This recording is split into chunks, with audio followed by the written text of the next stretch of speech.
As ICUs fill up in many parts of the country, health officials keep calling on everyone to help.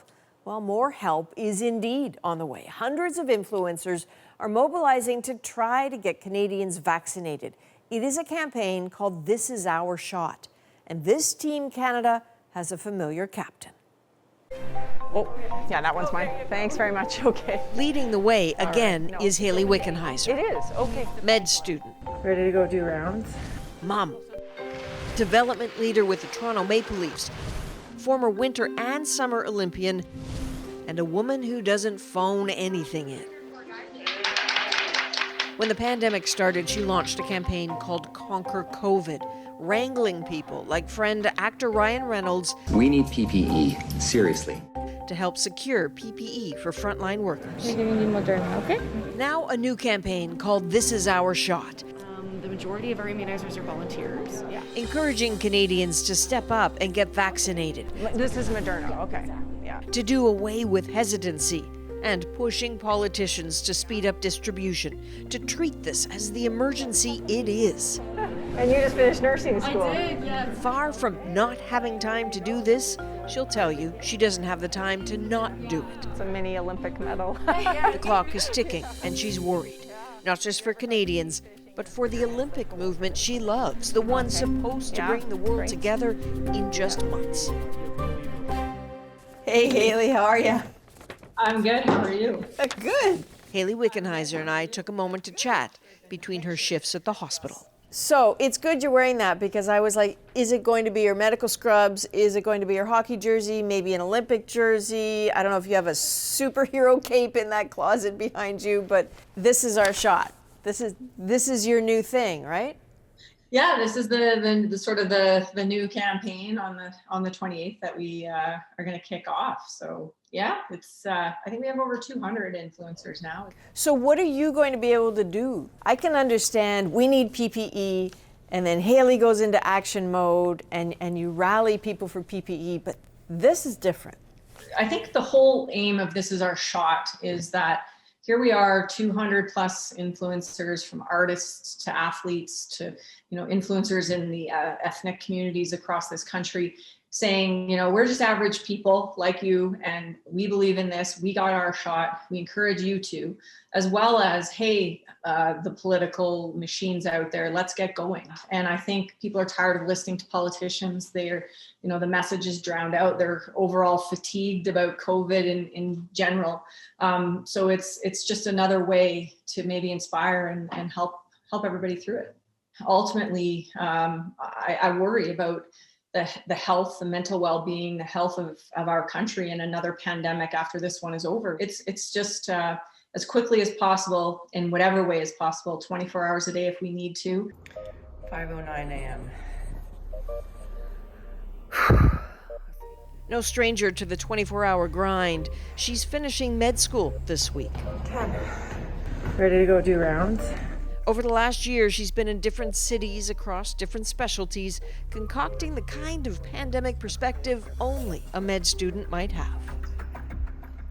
When you said that you were worried about a pandemic after the pandemic, what were you talking about?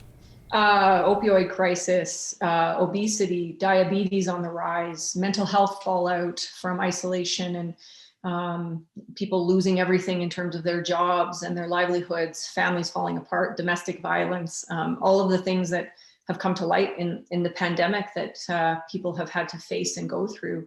I know you're not afraid of much. I've seen you in action, but I do wonder if you're a changed person a little bit, because I think the last year has taught all of us stuff about ourselves that maybe we didn't know before. My whole year, I live right next door to my mom and dad, and my whole year in medicine has been consumed with a lot of anxiety of, please don't bring something home and kill my parents. And so, this has been on my mind. It's heavy, and a lot of people have felt like that. Did you develop any anxiety at all? No, I think I'm pretty well able, because of my life as an athlete, to cope with high stress, high anxiety, and high pressure. And that's what's probably saved me through this whole thing. but just acute awareness. My son has suffered from a lot of anxiety this year. Imagine living with your mom who's tramping all across the country in hospitals and coming home every day and not sure if you're going to get COVID or not. And then he's worried about giving it to grandma and grandpa. And Trampling all over the country, as she puts it, because of that whole other huge endeavor, the job developing players for the Toronto Maple Leafs. I go to the rink in the morning, and 2 COVID tests later, if you're negative, you're into the bubble and on the ice with the players of that day. And then I managed it by usually working on my electives in emergency medicine by night. So that's kind of how I've been able to do both. And how do they treat you? Incredible. It's a great, I spent most of my life trying to, make it and kind of be the girl in the male dominated world. And I don't feel like I have to do that here. Players today in the NHL, they just want to know, can you make me better? Can you help me? And if you can, they don't care who you are, because that was one of the things that I loved most about being an athlete, was just trying to find that 1% every day to get better. And turns it over, Wickenheiser, breakaway, shoots, scores! Not since Sochi in 2014 has Hayley Wickenheiser competed for Canada at an Olympics. She's not left the movement behind. An elected member of the IOC Athletes Commission, she was one of the first to openly call for the Olympics to be delayed last summer. Are you still at the table with the IOC? My tenure ends in 2022 after the Beijing Olympics. I don't know if I'm a black sheep in their family or not, but I don't really care. My job is to do what's right for the athletes of the world, and to, in this pandemic, it's been to advocate for the safety of athletes and for what's right. So don't get me wrong, I would love to see the games happen. It would be a great sort of message of hope for the world, but I think we have to always remember what we're in the middle of right now. I'm watching carefully with the numbers in Japan. I think 1.8% of the population only has been vaccinated. That worries me. We are not in control yet in this country. That worries me. There's other countries in the world not in control.